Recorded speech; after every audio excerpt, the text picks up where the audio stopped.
Mic check 1, 2, 3. Powered by India's #1 gold buying company, Attica Gold Company. போதைப் பொருள் பயன்படுத்தியதாக கைதான நடிகர்கள் ஸ்ரீகாந்த் மற்றும் கிருஷ்ணாவும் அப்பாவிகள் என்று நாம் தமிழர் கட்சியின் தலைமை ஒருங்கிணைப்பாளர் சீமான் தெரிவித்துள்ளார்.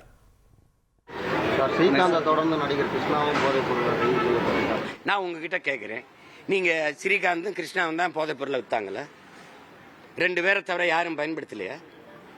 இந்தியா முழுமைக்கு இருக்கு இந்த போதைப் பொருள் கலாச்சாரம், கொக்கைன் அதெல்லாம். மும்பையில் நீங்கள் அதானியுடைய போர்ட்டில் 20 லட்சம் கோடிக்கு மேலே 20 லட்சம் கோடிக்கு மேலே அந்த போதைப் பொருள் வந்து நின்னதுங்கிறது நீங்கள் பார்த்தீங்க. 20,000 கோடிக்கு மேலே வந்ததுங்கிறது ஒரு இது. அந்த கப்பலை திருப்பி அனுப்புனியா, கப்பலில் இருக்க சரக்கு என்ன பண்ணான்னு நான் ஒருத்தன் தான் கேட்டேன். எல்லாரும் பயன்படுத்துகிறாங்க. நான் கேட்குறேன், பயன்படுத்தினா 2 பேரை கைது பண்ணுற வித்தவன் எங்க? நீ என்ன மாதிரி கட்டமைப்ப?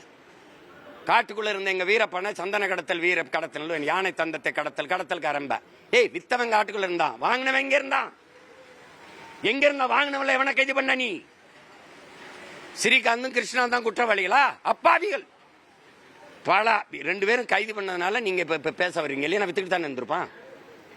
நேற்று விற்கும் போது டக்குன்னு பிடிச்சிட்டீங்களா? வித்தவன் யாரு? அதை இந்த ஸ்ரீகாந்துக்கு வித்தவன் ஒரு அதிமுக காரன்னா அதை திருப்புறீங்க. அப்ப திமுக காரங்களுக்கு இந்த போதைப் பொருள் விற்பனைக்கு எந்த சம்பந்தம் இல்லை, எந்த சம்பந்தமும் இல்லை. திரும்ப திரும்ப சொல்றேங்க, ரூசா சொல்றான், குற்றவாளியை பிடிச்சு தூக்கில போடுறதை நிறுத்துறா, அவன் குற்றம் செய்வதற்கான காரணத்தை கண்டுபிடிச்சு தூக்கில போடுறாங்கிறான். நீ குற்றவாளி யாருன்னு பாரு, எப்படி சரக்கு வருது, எப்படி விற்கிறான்னு அந்த வேற வெட்டு. நீ இலைய கிளைய வெட்டிக்கிட்டு இருக்க. நீ பாரு, உள்ள போட்டதுனால அந்த போதைப் பொருள் விற்பனை நின்றுமா இல்லை தடுத்துக்கப்பட்டுருமா? 2 அப்பாவி பலியாயிட்டான், அவ்வளவுதான். வேற அந்த 2 பேரை தவிர யாரும் பயன்படுத்தலையா? அந்த சுஜித்ராங்கிற பாடகி சொல்றாங்க, எத்தனை பேர் இடங்கள்ல எவ்வளவு இந்த கொக்கைன் விருந்து பரிமாறப்பட்டதுன்னு எல்லாம் பப்புன்னு வச்சுக்கிட்டு எல்லாம் இந்த புகைச்சிக்கிட்டு இருக்கிற கலாச்சாரம் உருவாக்குனது இவங்க தான். கணக்கு இல்லாத கஞ்சா கோயில் அடிவாரங்கள், கோயில் வளாகங்களில் விற்கிது, கல்லூரி முன்னாடி விற்கிது, பள்ளிக்கூடங்களில் கஞ்சா சாக்லேட் விற்கிது, கஞ்சா சாக்லேட் மிட்டாய். பிள்ளைகள்லாம் அறப்போதையிலே உட்கார்ந்துருக்கு வகுப்புல. ஆசிரியர் பெருமக்கள் என்கிட்ட சொல்றாங்க, அவங்க பேச முடியாது, பேசினா உன்னை வேலையை விட்டு நீக்குவேன். சாராயம் விற்கிற அரசு கொக்கைனை கைது பண்ணுது, எப்படி இருக்கு? எப்படி நீங்க எப்படி ஆட்சி முறை இருக்கும்? நம்ம குடிக்க போகும்போது காரில் போகலாம், குடிச்சிட்டு வரக்கூடாது, கைது பண்ணிக்கிறோம். எப்படி? அப்ப நீ இங்க ஒரு அவசர ஊர்தி ஆம்புலன்ஸை நிறுத்து, ஏற்றி கொண்டு வீட்டில் இறக்குங்களா?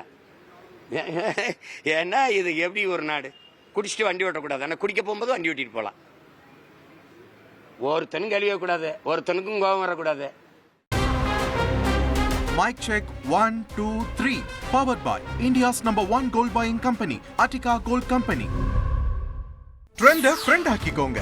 2.5 கோடிக்கும் அதிகமான தந்தி டிவியின் சப்ஸ்கிரைபர்ஸ் அண்ட் ஃபாலோவர்ஸ் குடும்பத்துல நீங்களும் இணையுங்க.